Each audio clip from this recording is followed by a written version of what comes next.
Assalamualaikum warahmatullahi wabarakatuh. Perkenalkan, nama saya Ahyal Khairi. Nah, saya berasal dari Universitas UIN Sunan Kalijaga Yogyakarta, pasca sarjana program pendidikan agama Islam. Nah, di sini saya akan sedikit menjelaskan tentang pendekatan makna kumaksya oleh Profesor Sahiron Samsudin. Nah, sebelum jauh kita ke pembahasan pendekatan makna kumaksya, ada baiknya kita harus mengetahui dulu apa sih arti dari makna kumaksya itu. Nah, makna yaitu berarti makna, sedangkan al-maksya berarti signifikansi. Nah, kedua bahasa ini berasal dari bahasa Arab. Sedangkan kum yaitu dengan, bahasa ini berasal dari bahasa Latin. Pengertian makna kumaksya itu tersendiri. Makna kumaksya merupakan pendekatan hermeneutika atau dalam arti sempit sebagai jalan untuk menginterpretasikan Al-Quran dan hadis. Teori pendekatan hermeneutika yang paling sesuai adalah pembacaan makna kumaksya, yaitu yang penafsiran yang menjadikan makna asal literal dan makna historis tersurat sebagai pijakan awal untuk memahami pesan utama teks signifikansi makna terdalam dan tersurat. Menurut Pak Sahiron, sesuatu yang dinamis dari penafsiran bukan makna literal teks, karena ia monositik objektif dan historis statis. Sementara, pemaknaan terhadap signifikansi teks, ia bersifat pluralis objektif, juga intersubjektif, dan historis dinamis sepanjang peradaban. Tiga. Konstruksi teori makna kumaksya. Teori makna kumaksya ini lahirnya dilatar belakangi oleh atas keprihatinannya Sahiron Samsudin kepada kondisi Islam pada saat ini, yang mana semakin lama semakin cenderung dalam memandang dan memahami teks Al-Quran dan hadis. Nah, hal ini bisa menjadikan beberapa bahaya. Yang pertama, ayat Al-Quran dan ayat-ayat Al-Quran dan hadis dipahami dengan tidak komprehensif, tidak utuh dan sepenggal-penggal.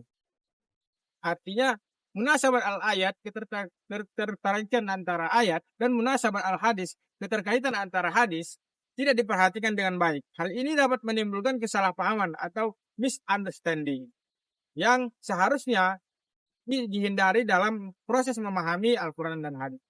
Kemudian yang kedua adalah sebagian umat cenderung memiliki sifat yang ekstrim dan eksklusif karena mereka berpendapat bahwa pandangannya adalah penafsiran mereka itu sendiri yang paling benar. Karena akan tetapi keberagaman penafsiran itu dalam suatu ayat dan hadis itu pasti ada. Bahkan sejak awal era Islam. Kemudian yang ketiga adalah muncul kesan agama Islam itu dipandang sebagai agama yang garang, kejam, atau violent, tindak kekerasan, dan tidak humanis. Padahal Islam diturunkan sebagai rahmatan lil alamin atau sebagai rahmat bagi umat manusia. Nah, hal ini kan dapat menjadikan citra Islam itu sendiri menjadi jelek. Terima kasih. Nah, Profesor Sahiron Samsudin dalam pendekatan makna kumaksya menawarkan hermeneutika makna kumaksya. Ia menawarkan prinsip-prinsip yang lebih moderat dan inklusif dalam membaca teks keagamaan. Pendekatan ini memberikan ruang untuk menjembatani tradisi klasik dengan realitas kontemporer hingga Islam tetap relevan sebagai solusi atas tantangan zaman pada saat. Nah, pada kali ini kita akan membahas prinsip-prinsip dasar atau langkah-langkah dalam penerapan dan implementasinya dalam konteks memahami hadis, termasuk analisis pada kasus tertentu, seperti hadis tentang perintah membunuh cicak. Nah, kemudian kita masuk kepada prinsip dasarnya. Apa saja itu prinsip dasarnya? Pendekatan hermeneutika makna kumaksya yang ditawarkan oleh Prof. Sahiron Samsudin ini merumuskan 5 prinsip dasar dalam hermeneutika makna kumaksya. Nah, yang pertama itu adalah analisis bahasa. Nah, dan konteks historis. Nah, memahami teks dengan memperhatikan struktur bahasa dan konteks sejarah, termasuk yaitu asbabun nuzul atau ayat Al-Quran dan asbabul wurud atau hadis.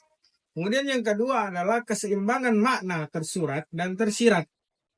Tidak hanya fokus pada aspek literal atau makna, tetapi juga menggali pesan mendalam atau magja dalam suatu hadis. Kemudian yang ketiga adalah harmoni tradisi dan modernitas. Mengintegrasikan pemahaman klasik dengan kebutuhan zaman modern. Kemudian yang keempat adalah pertimbangan universal atau universalitas dan lokalitas. Memahami teks agama dengan melihat dimensi global dengan konteks lokal. Kemudian yang kelima adalah keterbatasan penafsiran. Hasil penafsiran dipahami sebagai kebenaran relatif, bukan yang absolut, sehingga tidak ada klaim monopoli atas kebenaran. Nah, kemudian pendekatan ini membangun metodologi tafsir yang inklusif dan humanis, yang diharapkan mampu menjadi solusi atas tantangan pemahaman keagamaan di era modern saat ini. Kemudian itu tadi dari prinsip-prinsipnya. Kemudian masuk kita kepada langkah-langkah hermeneutika makna hukum dalam memahami suatu hadis. Nah, penerapan hermeneutika makna tumakja pada hadis ini membutuhkan beberapa langkah yang analitis, terutama karena hadis ini memiliki perbedaan mendasar dengan Al-Quran. Seperti tidak semua hadis bersifat mutawatir. Sedangkan adanya kemungkinan hadis doib atau palsu. Nah, langkah-langkah ini apa saja? Itu yang pertama adalah tahrij hadis. Nah, tahrij hadis ini mengidentifikasi dan mengumpulkan semua hadis yang berkaitan dengan tema tertentu. Langkah ini memastikan bahwa analisis kita tidak bersifat sepenggal-sepenggal ataupun tidak. Kemudian yang kedua adalah iktibar sanad. Nah, ketika menyusun diagram sanad untuk melihat jalur periwayatan hadis dan menentukan kekuatan hadis melalui penguat atau syahid dari jalur-jalur lain. Kemudian yang ketiga adalah penentuan kesahihan hadis. Nah, ketika hendak meneliti kualitas hadis, minimal kita harus mencapai derajat hasan. Artinya hadis doib atau palsu sebaiknya tidak kita lanjutkan ke tahap analisis. Itu dapat memungkinkan kita tidak mencapai hadis yang sahih. Kemudian yang keempat adalah analisis istilah kunci. Ini analisis kita mengidentifikasi istilah asing atau gharib dalam hadis dan mendalaminya dengan referensi-referensi dari kitab-kitab gharib. Kemudian yang kelima adalah analisis kontekstual dan tematik. Analisis kontekstual dan tematik ini adalah menghubungkan hadis dengan ayat-ayat Al-Quran dan juga dengan hadis-hadis lain atau konteks yang relevan termasuk untuk menyelesaikan potensi kontradiksi antar teks. Kemudian yang keenam adalah analisis sejarah hadis. Ketika kita menganalisis sejarah hadis, kita harus menyelidiki sejarah saat hadis disampaikan untuk memahami latar belakangnya, seperti sosial, politik, atau budaya yang melingkupi. Kemudian yang ketujuh adalah pengumpulan data kontemporer. Nah, ketika kita mengumpulkan data kontemporer, kita menyediakan data yang valid untuk memahami isu modern seperti penelitian ilmiah atau jurnal-jurnal akademik. Nah, kemudian yang kedelapan adalah kontekstualisasi pesan utama atau signifikansi. Menerapkan pesan inti hadis untuk menjawab tantangan atau permasalahan kekinian dengan tetap menjaga semangat Islam. Nah, setelah itu adalah langkah-langkahnya tadi. Nah, kemudian kita masuk kepada studi kasus. Itu ini kasusnya adalah hadis membunuh cicak. Nah, untuk memahami penerapan teori ini, kita dapat melihat analisis pada hadis tentang perintah membunuh cicak. Nah, kemudian yang pertama itu adalah tahdis hadis. Nah, setelah dilakukan tahris, diketahui bahwa hadis membunuh cicak ini diriwayatkan melalui beberapa jalur sahabat seperti Ummu Syuraih, Abu Hurairah, Ibnu Mas'ud, dan juga Aisyah. Hadis ini tercatat dalam kitab-kitab primer seperti Sahih Bukhari Muslim, Sahih Muslim, dan juga Sunan Abu Dawud. Nah, kemudian yang kedua adalah iktibar sanad dan kesahihan. Nah, di dalam iktibar sanad ini, sanad hadis menunjukkan bahwa hadis ini tergolong hadis yang sahih. Imam Bukhari dan Muslim memasukkannya dalam kitab mereka yang menunjukkan validitasnya. Kemudian yang ketiga adalah analisis kebahasaan. Nah, istilah wajak yang digunakan dalam hadis merujuk pada jenis hewan melata yang dikenal sebagai pembawa penyakit. Nah, dalam bahasa Indonesia ini sering kita sebut atau kita terjemahkan sebagai cicak.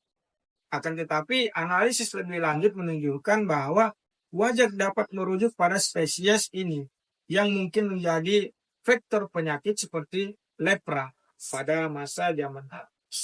Nah, kemudian yang keempat adalah analisis konteks historis. Nah, perintah ini relevan dalam konteks wabah penyakit menular atau wabah penyakit menular yang melanda masyarakat pada saat itu. Hewan ini tentu seperti cicak mungkin memiliki peran dalam penyebaran penyakit. Nah, kemudian yang kelima adalah kontekstualisasi kekinian.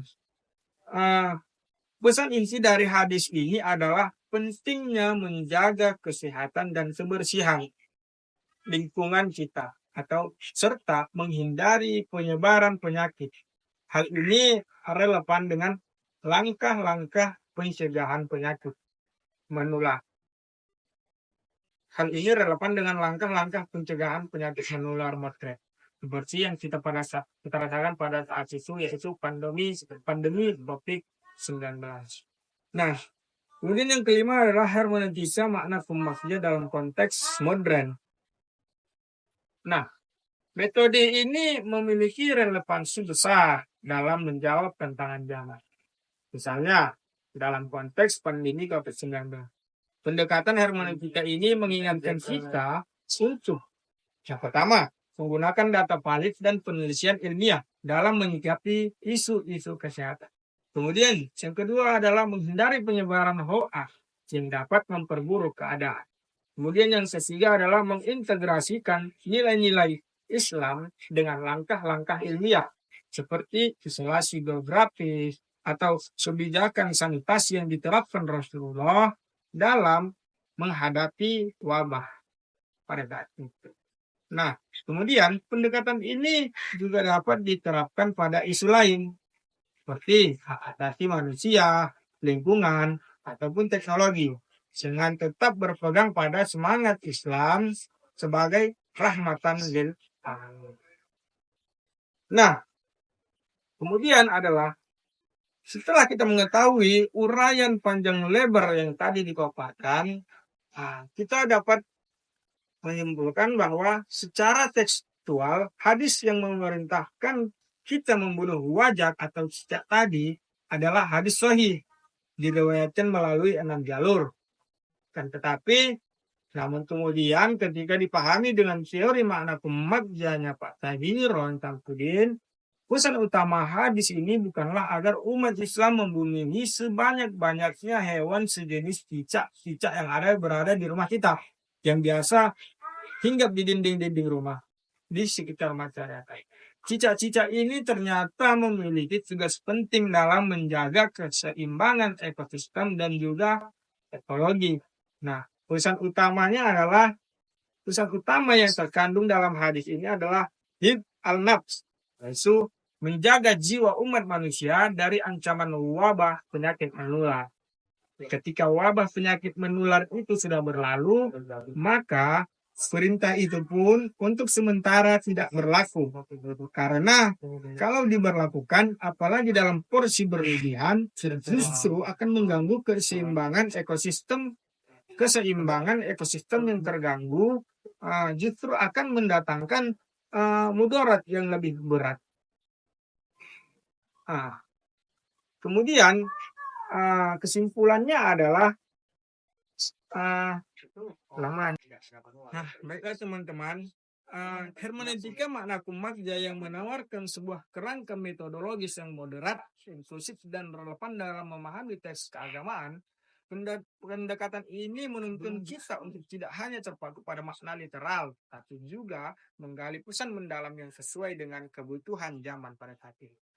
Nah, dalam penerapannya pada hadis, hermeneutika ini menekankan pentingnya penelitian ilmiah, analisis kontekstual, dan kontekstualisasi kekinian. Dengan demikian, ajaran Islam ini tidak hanya menjadi doktrin, tapi juga solusi nyata untuk menghadapi tantangan modern. Semoga pemaparan ini memberikan wawasan baru dan inspirasi bagi kita semua untuk terus mengembangkan metode pemahaman teks yang komprehensif, moderat, dan juga solutif. Terima kasih atas waktunya yang disampaikan. Kurang lebihnya saya memohon maaf. Billahi taufiq wal hidayah. Wassalamualaikum warahmatullahi wabarakatuh.